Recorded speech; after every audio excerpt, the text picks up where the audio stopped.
اعوذ باللہ من الشیطان الرجیم بسم اللہ الرحمن الرحیم صلی اللہ علیہ یا ابا عبداللہ۔ امام حسین علیہ السلام for international T V Karbala معلیٰ سے اس وقت آپ پروگرام معرفت منتظر عجل اللہ تعالی فرجہ الشریف ملاحظہ فرما رہے ہیں۔ ایام سفر الاحزان ہے اور آخری تواریخ۔ محرم الحرام کا مہینہ گزرا اور اس کے بعد سفر الاحزان اربعین حسینی، جو کہ تمام کے تمام یہ ایام نہایت ہی اہمیت کے حامل ہے، اور آپ امام حسین علیہ السلام ٹی وی سے ان تمام مناسبتوں کو اور ان کے مطابق پروگرامز کو ملاحظہ فرماتے ہیں۔ اور ایک نہایت ہی مہم اعلان میں آپ کی خدمت میں کرنا چاہوں گا، چونکہ شہادت حضرت رسالت مآب صلی اللہ علیہ وآلہ بھی قریب ہے اور سفر الاحزان بھی انتہا پر ہے، اور آپ کے علم میں ہے کہ خاص تواریخ پر جیسے محرم الحرام کی ابتدا یا یوم عاشورہ یا دوسرے ایسے تواریخ مرجع عالی جہان تشیع حضرت آیت اللہ العظمی سید صادق حسینی شیرازی حفظ اللہ تعالی خطاب فرماتے ہیں مبلغین کی خدمت میں، کبھی عموم مومنین کی خدمت میں۔ البتہ کلام جو ہے وہ تمام مومنین کے لیے، اور ان کے مخاطب جو ہے وہ ہر وہ شخص جو امتی ہے رسول اللہ صلی اللہ علیہ وآلہ کا، ان کی خدمت میں بیانات اپنے پیش فرماتے ہیں۔ اور اسی سلسلے کی ایک گھڑی بروز جمعہ 1:30 پاکستانی کربلا معلیٰ کے ٹائم کے مطابق، اور اس عنوان سے انشاءاللہ العزیز ایک خطاب جو ہے مرجع علی جہان تشیع فرمائیں گے، اور اس عنوان سے کہ نہایت ہی مہم نکات اس میں یقیناً بزرگان کے جتنے بھی کلام ہوتے ہیں وہ سب کے لیے قابل غور ہے، اور اس پر جو ہے ہمیں یقیناً عمل کرنا چاہیے، سن کے عمل کرنا چاہیے، اسی میں جو ہے وہ بہتری ہوتی ہے۔ پچھلے جو کچھ نکات میں آپ کی خدمت میں عرض کروں جو پچھلے خطاب میں انہوں نے فرمائے تھے، اس میں سے سب سے مہم چیز جو ہے زیارت سید شہداء علیہ الصلوۃ والسلام کے عنوان سے انہوں نے فرمایا تھا کہ ویزا اور پاسپورٹ یا سفر جس طریقے سے سخت کر دیا گیا ہے، فرمایا کہ اس پر عمل درآمد کرنا چاہیے، اور ہر شخص کی ذمہ داری ہے جو اس کا ملک ہو، اور اس کے علاوہ عمومی مومنین کی ذمہ داری کہ اگر کر سکتے ہیں تو یقیناً اس میں کوشش کریں کہ یہ سہولیات جو ہے وہ مومنین کے لیے فراہم ہو سکے، اور بغیر ویزے اور پاسپورٹ کے ایک شخص زیارت امام حسین علیہ السلام کے لیے لیگل طریقے سے آ سکے۔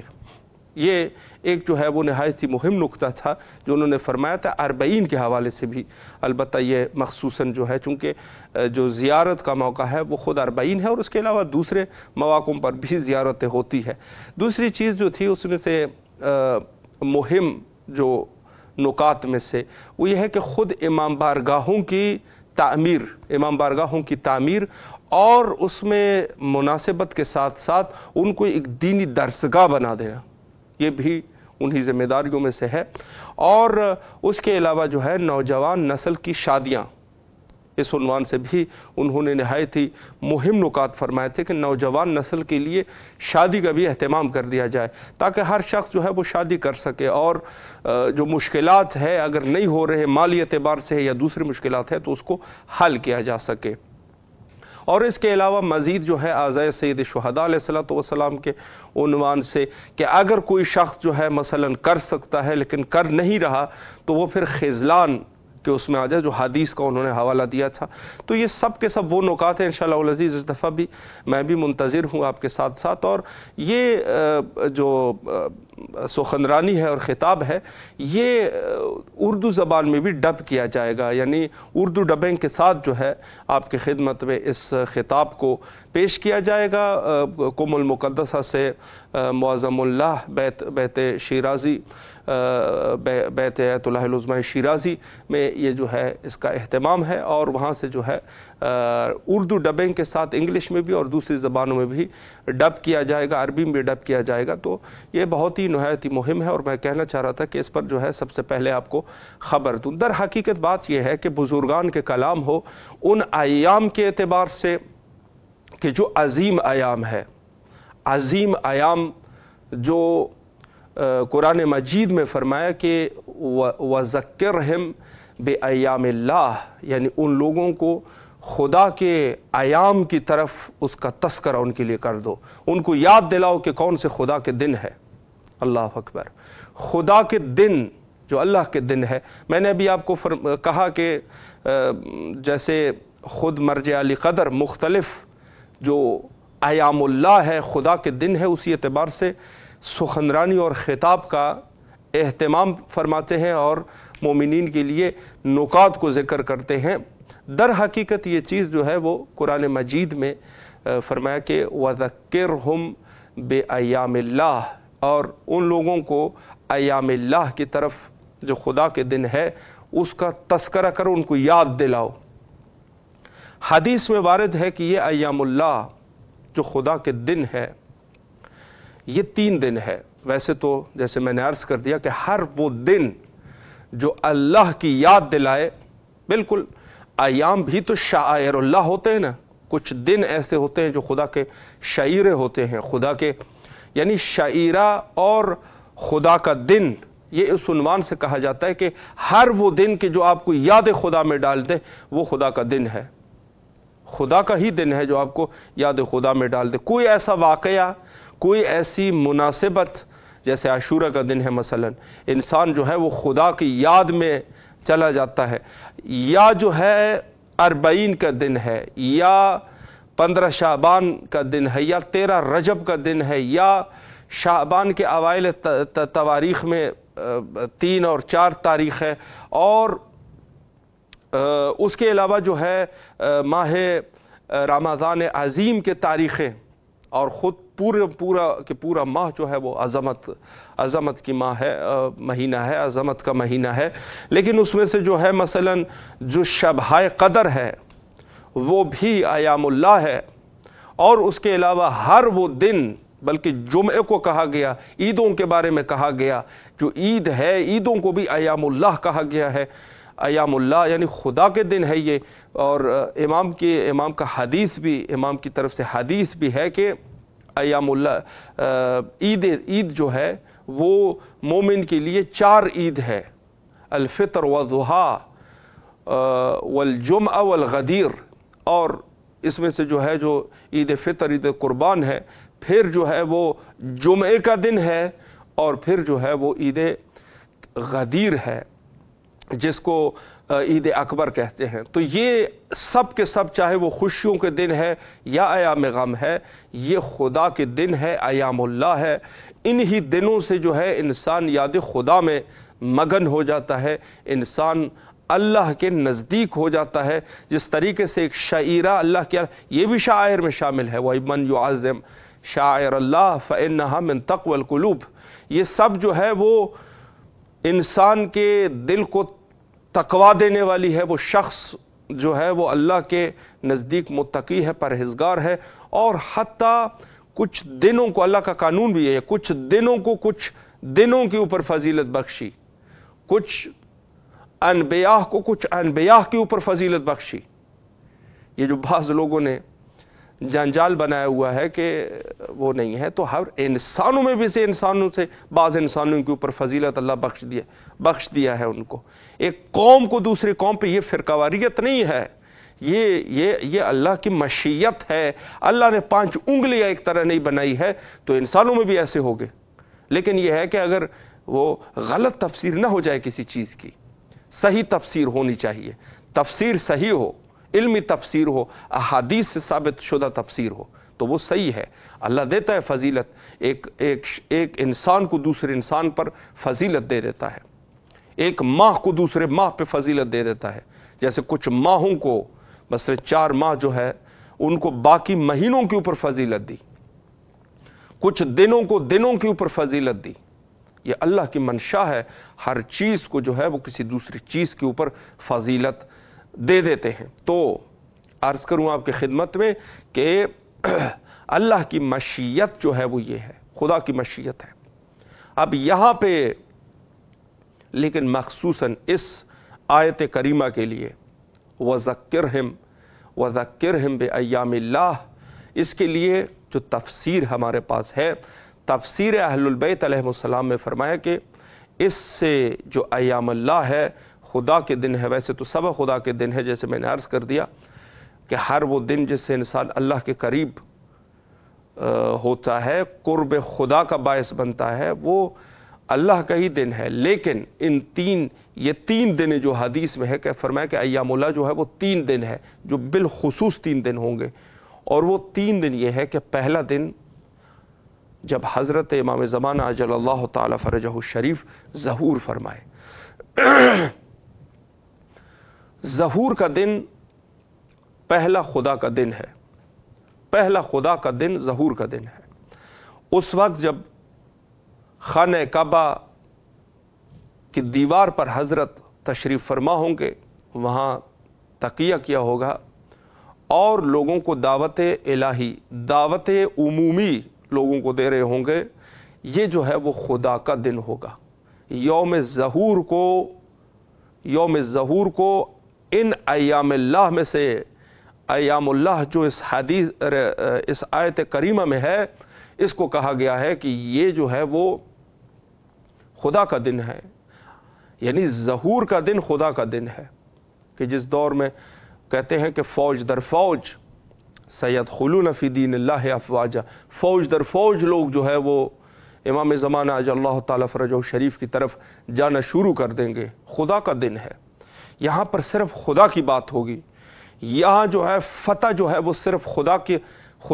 خدائی نمائندے جو ہے وہ فتح حاصل کریں گے، یہاں کوئی دوسرا آدمی فاتح نہیں ہو سکتا، یہاں بات خدا کی ہوگی، یہاں خدائی رنگ دیکھنے کو ملے گا، دوسری چیزیں جو ہے وہ یہاں پر نہیں ملتی۔ پھر فرمایا کہ دوسرا دن ایام اللہ میں سے دوسرا دن یوم رجعت ہے، کہ جب جس کو واپس پلٹانا، رجعت کا معنی نہیں واپس پلٹانا، یہ موت کے بعد واپس پلٹنا، اس کو رجعت کہتے ہیں۔ اور یہ اساسی عقائد میں سے ہے، شیعہ اساسی عقائد میں سے ایک جو ہے وہ یوم رجعت ہے۔ یوم رجعت بظاہر شاید مثلا ایک شخص یہ کہے کہ اتنا کوئی بڑا واقعہ نہیں ہے، کچھ فوت شدگان جو ہے وہ دوبارہ زندہ ہو جائیں گے، نہیں، یہ پورا ایک سلسلہ ہے۔ رجعت بہت بڑا سلسلہ ہے، ظہور سے قیامت تک کا فاصلہ جو ہے یہ رجعت ہے۔ غور کریں کتنے سال ہوں گے، بعض علماء نے کہا ہزاروں سال گزر جائیں گے،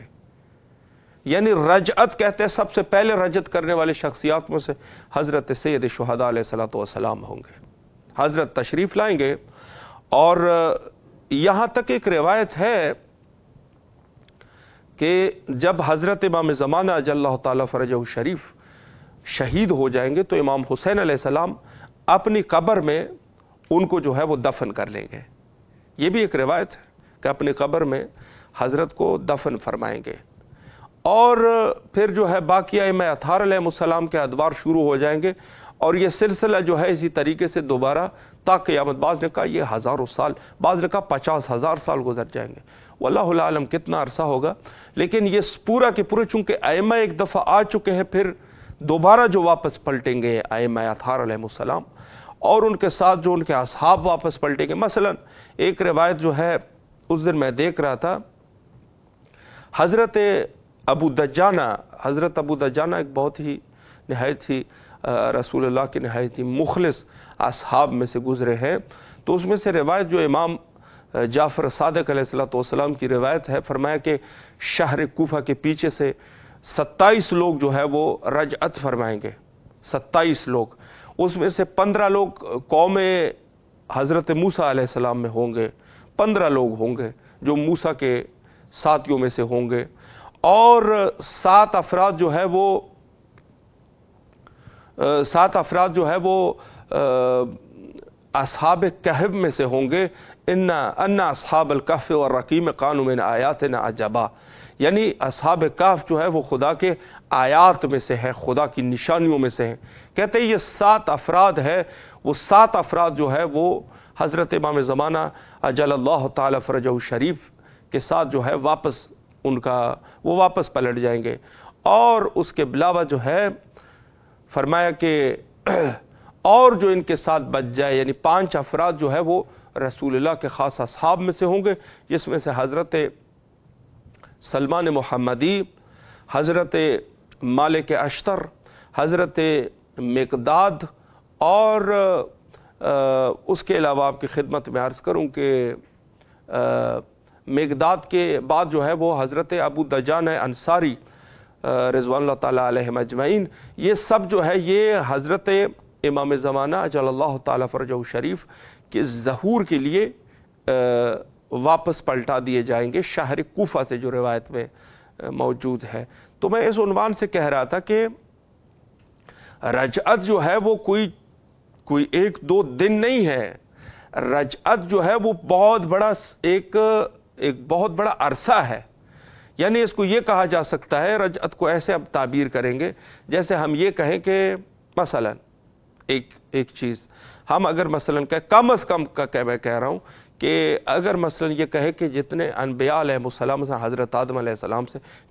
جو ملتا ہے، یعنی جو عرصہ گزرا ہے، جتنا عرصہ گزرا ہے اتنا عرصہ رجعت، اور اللہ قادر ہے ہر چیز پر، اللہ قادر ہے۔ اس دنیا کے حالات دیکھتے ہوئے تو بہت سارے لوگوں نے یہ کہہ دیا کہ یہ دنیا جو ہے وہ کچھ ہی سالوں میں 100 سال 200 سال کے بعد ویسے بھی ختم ہونا ہے۔ بعض نے تو یہاں تک نا امید ہو کے کہہ دیا ہے، کہا گلیشیئرز جو ہے گلیشیئرز وہ جو ہے خود پگھل رہے ہیں اور یہ پوری دنیا کو جو ہے ڈبو دیں گے، پانی میں چلا جائے گا۔ بعض نے کہا گرمی کی شدت زیادہ ہو جائے گی، بعض نے کیا کہا، لیکن یہ ہے کہ انہوں نے یہ کہا کہ کچھ ہی سالوں میں یہ دنیا کا اختتام ہو جائے گا، لیکن اللہ قادر ہے ہر چیز پہ۔ تو یہ خود جو ہے رجعت جو ہے یہ ایک بہت بڑا عرصہ ہے جو کہ ائمہ اطہار علیہ السلام سب کی جو ہے وہ رجعت ہوگی، اور یہ سلسلہ رہے گا۔ اور ایام اللہ میں سے تیسرا دن قیامت کا دن ہے، کہ جس کو روز جزا بھی کہتے ہیں، روز حساب بھی کہتے ہیں۔ یہ دن جو ہے یہ بھی ایام اللہ میں سے ہے، خدا کا دن ہے، یوم الدین بھی اس کو کہتے ہیں، دین، یوم الدین اور یوم حساب، یہ سب نام جو ہے وہ قیامت کے ہیں۔ اور بین شیعہ بین الخاص والعامہ، شیعہ اور غیر شیعہ کے درمیان اصول الدین میں سے ایک جو ہے وہ قیامت ہے۔ تو قیامت اس قدر مہم ہے جس کو میعاد، یعنی خود اس بحث میعاد جو معاد ہے، بحث معاد، یہ خود عقائد اسلام میں سے ہے، اساسی عقائد میں سے۔ کوئی روز قیامت کا منکر ہے، وہ شخص جو ہے وہ اسلام سے خارج ہے، قیامت کا منکر اسلام سے خارج ہے، اس قدر۔ تو ہمارے ہاں یہی چیزیں بھی ہے کہ اگر کوئی رجعت کا منکر ہے وہ بھی اسلام سے خارج۔ ایام اللہ میں سے کسی ایک دن کا منکر وہ دائرہ شیعہ سے، کم از کم ان کے لیے یہ کہے وہ دائرہ شیعہ سے خارج ہے، اور چاہے وہ، یعنی تیسرا جو خدا کا دن ہے وہ بروز قیامت ہے، کہ سب انسانوں کے اس دن حساب کیا جائے گا، سب سے پوچھا جائے گا، اور ان کے جو ہے جو انہوں نے کیا اور جو وہ انہوں نے دنیا میں جو وقت گزارا ہے اور جو ان کے اعمال ہے، جس طریقے سے اس نے کام کیے ہیں، کس طریقے سے انہوں نے لوگوں کو نفع پہنچایا، کسی کو ضرر پہنچایا، حتیٰ چھوٹی سی چھوٹی چیز کا وَمَن يَعْمَلْ مِثْقَالَ ذَرَّةٍ خَيْرًا يَرَهُ، ہر شخص جو ہے حتیٰ روز قیامت اگر تھوڑی سی ایک مثقال کے برابر ہی کیوں نہ ہو، مسکال کے برابر ہی کیوں نہ ہو اس کا حساب کیا جائے گا. اس نے اگر نیکی کی ہے ومن یعمل مثقال ذرۃ خیرا یرہ، اور اگر کسی شخص نے برائی کی ہے ومن یعمل مثقال ذرۃ شرا یرہ، یعنی کسی نے اگر کوئی غلط کام کیا ہے اس کا بھی جو ہے اس کو حساب کتاب دینا ہوگا. اللہ جو ہے وہاں پر اپنی قدرت کو، اپنی طاقت کو، اپنی ہیبت کو جو ہے وہ اشکار کر دیں گے. البتہ آج بھی جلوہ ہے، خدائی جلوہ ہے، پورے کائنات خدائی جلوہ ہے، بس دیکھنے والی آنکھ کی بات ہے، وگرنہ خدا کے جلوے تو ہمیشہ ہی رہتے ہیں اور ہے. لیکن یہ ہے کہ اس وقت جو ہے ہر خاص و عام کے اوپر اپنے جلوے کو ظاہر کر دیں گے اور سب کو پتہ چل جائے گا. ہر شخص کا حساب لیا جائے گا، چاہے اس نے مثقال کے برابر کم مقدار میں رائی کے دانے کے برابر اس نے اگر خیر کا کام کیا ہے، حکم پروردگار ہو جائے گا اس بندے کو، اس کا اجر عطا کیا جائے. اور اگر کسی شخص نے جو ہے وہ شر کیا ہے اس کو اس کے شر کا اجر مل جائے گا. دونوں جو ہے وہ خدا دونوں گروہ کو جو ہے یہ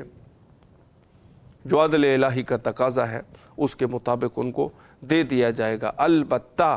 یہ چیز جو ایام اللہ ہے، خدا کے دن ہے ہمارے پاس، اور جیسے وہ حدیث قدسی میں ہے کہ وہ لمحات، کچھ ایسے خدائی لمحات بھی ہوتے ہیں. فرمایا کہ اگر کوئی ایسا خدائی لمحہ آپ کے اوپر آ جائے اس کو بھی اپنے ہاتھ سے نہ جانے دیں. اس سے کیا فائدہ ہوتا ہے؟ انسان جب اللہ کا قرب آپ کو حاصل ہو جاتا ہے نا، بس اوقات ہوتے ہیں. آپ خود بھی جانتے ہیں کہ کس طریقے سے یہ سلسلہ انسان کا چلتا ہے. لیکن اگر کوئی شخص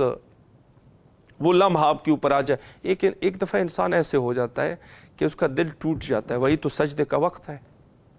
آپ کا دل جو ٹوٹ گیا وہی تو سجدے کا وقت ہے، اسی ٹائم تو گر جا. وہی تو تیری رب نے تیرے اوپر مہربانی کر دی کہ تیرا دل ٹوٹ گیا. وگرنہ کتنے لوگ ہیں جو پھرتے رہتے ہیں، زندگی گزر گئی، گمراہی میں گزر گئی، موت بھی واقع ہوئی، ختم ہو گیا، کچھ نہیں بچا. جب تیرے اوپر تکلیف آ جائے، بیماری میں چلا جائے، آپ ڈاکٹر پریشان ہو جاتا ہے اس کا علاج کیسے کروں، آپ کا علاج وہی تو تیرے اوپر پروردگار نے رحم کر دیا. گر جا سجدے میں، گر جا سجدے میں، اپنا توبہ کر لے. توبہ کر دے، کہہ دے میں نے بڑے میں ظلم تو نفسی، میں نے اپنے نفس کے اوپر ظلم کر دیا. وہیں پہ تو گر جا، وہیں پر گرے گا تو اللہ جو ہے وہ رب کی جو ہے وہ تیرے اوپر جو تو سمجھ رہا ہے کہ میرے اوپر عذاب آیا ہے، اللہ نے تیرے اوپر رحمت نازل کر دی ہے، رحمت نازل کر دی ہے. اور یہ دعا بڑی عظیم ہے کہ انسان اگر کسی بیماری میں مبتلا ہو جائے تو یہ دعا ضرور کرے کہ بار الہ اگر یہ بیماری میرے موت کا سبب بنے گی تو اس کو میرے گناہوں کا کفارہ قرار دے جو تکلیف میں گزار رہا ہوں. اور مجھے جو ہے وہ اس سے جو ہے میں اگر فوت بھی ہو جاؤں تو میرا کم از کم گناہوں کا وہ ہو جائے. اگر زندہ بھی رہوں پھر بھی اس گناہ کو، اس بیماری کو میرے گناہوں کے لیے کفارہ قرار دے. تو یہ وہ عظیم دعا ہے کہ اس سے انسان جو ہے بعض بہت ہی عظیم رحمات خدا کے نازل ہوتے ہیں. ہمارا دل ٹوٹ جائے تو اسی وقت آپ اپنے پروردگار کے حضور اپنے آپ کو پیش کر لو اور اپنے گناہوں سے اپنے آپ کو چھوڑا دو. سب سے عظیم انسان وہی ہے کہ جو اپنے رب کے نزدیک پہنچ گیا، اور اپنے رب کے نزدیک پہنچ گیا پھر آپ کو کیا ہونا ہے، پھر آپ کو کیا ہونا ہے. آپ جو ہے پھر آپ کو کوئی تکلیف ہی نہیں ہوگی. غربت، بیماری، تکالیف، یہ سب چیزیں انسان، یہ تو ہم جیسے لوگوں کے لیے ہیں. خدائی لوگوں کے لیے اس کے کوئی فرق نہیں پڑتا. ہم لوگوں کو اللہ کی رضا حاصل کرنی چاہیے. انسانوں کے اوپر کیا ہے، انسانوں پر توقف نہیں کیا جا سکتا. وقت انتہا پر ہے. حجت خدا کے ظہور کے لیے دعا کرتے ہیں. اللہم عجل لولیک الفرج.